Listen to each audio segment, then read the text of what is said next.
आज सुबह यूक्रेन से माहिर अली जो हैं वो पुरानी दिल्ली हाथा कितारा में बाड़ा इंदौरा के रहने वाले हैं, आए हैं और ये भी दुआ में शामिल हुए थे।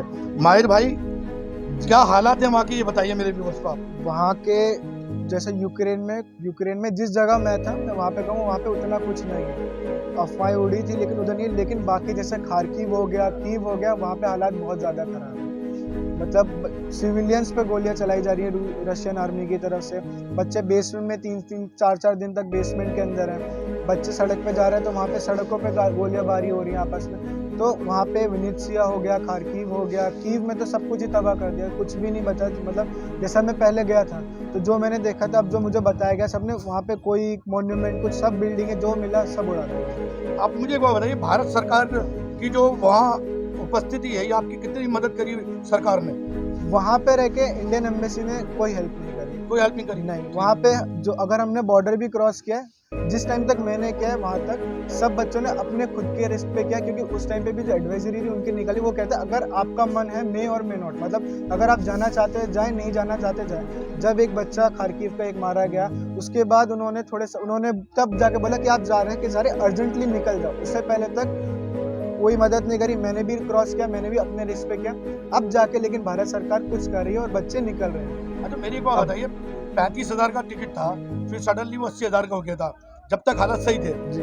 तो आपको नहीं लगता कि अगर भारत सरकार, अभी आप जो फ्लाइट में फ्री है वो फ्री है ना, अगर भारत सरकार ये स्कीम पहले ही कर देती तो आपको नहीं लगता सारे जो बच्चे जब उन्होंने एयर इंडिया की 22, 24, 26 और 28 4 फ्लाइट्स थी, उनके टिकट्स बच्चे क्योंकि जाना तो उन्होंने फ्लाइट्स करवाई थी, लेकिन उसके टिकट 80, 90 हज़ार थे। अब वहाँ पे हर तरीके का बच्चा है और जितने मैंने देखा है वहाँ पे ज़्यादातर बच्चे इमरजेंसी के चक्कर में, खुद निकलने के चक्कर में, वरना उनकी ये था कि कम से कम में हो, क्योंकि नॉर्मल फ्लाइट के रेट 35,000, 22,000 थे और जो इंडियन गवर्नमेंट ने एयर इंडिया करवाई उसके प्राइस से 80,000, 70,000, 65,000।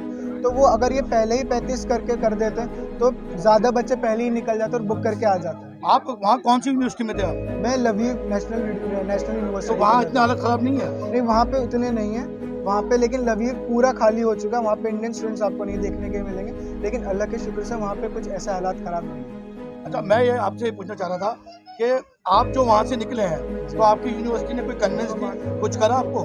जी बिल्कुल, जब पहली बार जब पोलैंड बॉर्डर के निकले थे यूनिवर्सिटी की तरफ से तो वो सक्सेसफुल नहीं रह पाया था। इस वजह से सारे बच्चे, उस दिन 80 बच्चे निकले थे, 80 बच्चे वापस आ गए थे।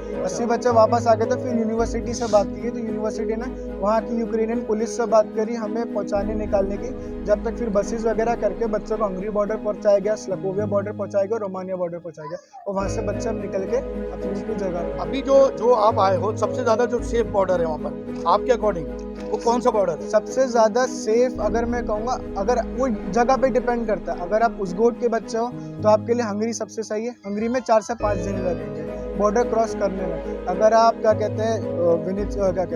चर्नोवित्सी के बच्चे हो तो वहाँ इवानो के बच्चे हो तो आपको 2 दिन लगेंगे बॉर्डर क्रॉस करने में। अगर आप लवीव के बच्चे हो, लवीव में 3 बॉर्डर हैं जिसमें से 2 बॉर्डर खराब है, एक दुरुम करके एक बॉर्डर है, वहाँ पे सबसे सेफ है। वहाँ से 2 से 3 घंटे में बच्चे पार हो गए। जब आप न्यूज़ देख रहे थे और घर से जो है आपको फ़ोन आता था, आप जाहिर सी बात दूर थे, तो कितनी टेंशन थी, कितना टेंशन? मैं ये चीज़ मैं बिल्कुल बोलना चाहूँगा, जिस टाइम पे कुछ नहीं था तब न्यूज़ वालों ने इतना करा कि घर वाले सब सहमत थे। उधर कोई बमबारी नहीं थी, मैंने खुद ने देखा लवीव में वो दिखा रहे लवीव में बम फूटे, जबकि मैं वहीं पे तक कुछ भी नहीं है और अभी तक कुछ नहीं हुआ। तो न्यूज़ वालों ने कुछ ज़्यादा ही बड़ा चढ़ा के दिखाया, जिसकी वजह से घर वाले सब डर गए, सबके घरों में टेंशन आ गई, ना होते हुए सब पैनिक होने लगे। तो वो चीज़, मतलब आपका कहने का मतलब ये है जो सिचुएशन नेशनल मीडिया यहाँ क्रिएट कर चुका था वो ऐसी नहीं थी। नहीं, वो अब जाके हुई, वो पहले से ही शो करते।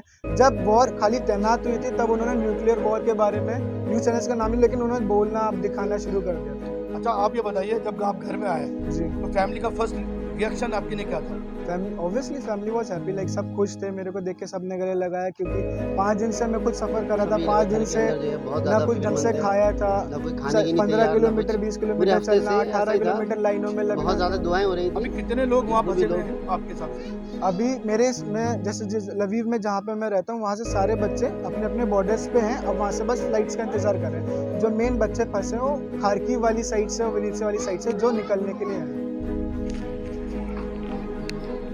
तो अभी आप सुन रहे थे, माहिर को सुन रहे थे। इस पूरे सीन में एक बात तय है कि अगर सरकार पहले टिकट के रेट नहीं बढ़ाती, 35 से 80 हज़ार नहीं होते फ्लाइटों के, तो साथ जो 20,000 स्टूडेंट वहाँ फंसा हुआ है वो काफ़ी पहले आ जाता। सवाल यह है कि सरकार का भी फायदा होता। आज सरकार की किरकिरी हो रही है, इस वास्ते हो रही है कि 35,000 का टिकट 80,000 के कर दिया गया था और अब वो उन्होंने अब जाके फ्री करा है। तो ये जो स्कीम थी ये पहले करते थे तो शायद हिंदुस्तान में इतना बड़ा बवंडर पैदा नहीं होता। बच्चा अपने घर आया है, हम इसको मुबारकबाद देते हैं। इसके पेरेंट्स के लिए भी हम दुआ करते हैं, इनके लिए दुआ करते हैं और अल्लाह ताला से उन तमाम बच्चों के लिए दुआ करते हैं जो वहाँ फंसे हुए हैं, वो साथ खैरियत से अपने घर अपने मुल्क आएँ। इसी के साथ मैं आपसे इजाज़त लेता हूँ। यूनिवर्ल्ड न्यूज़ ब्यूरो, दिल्ली।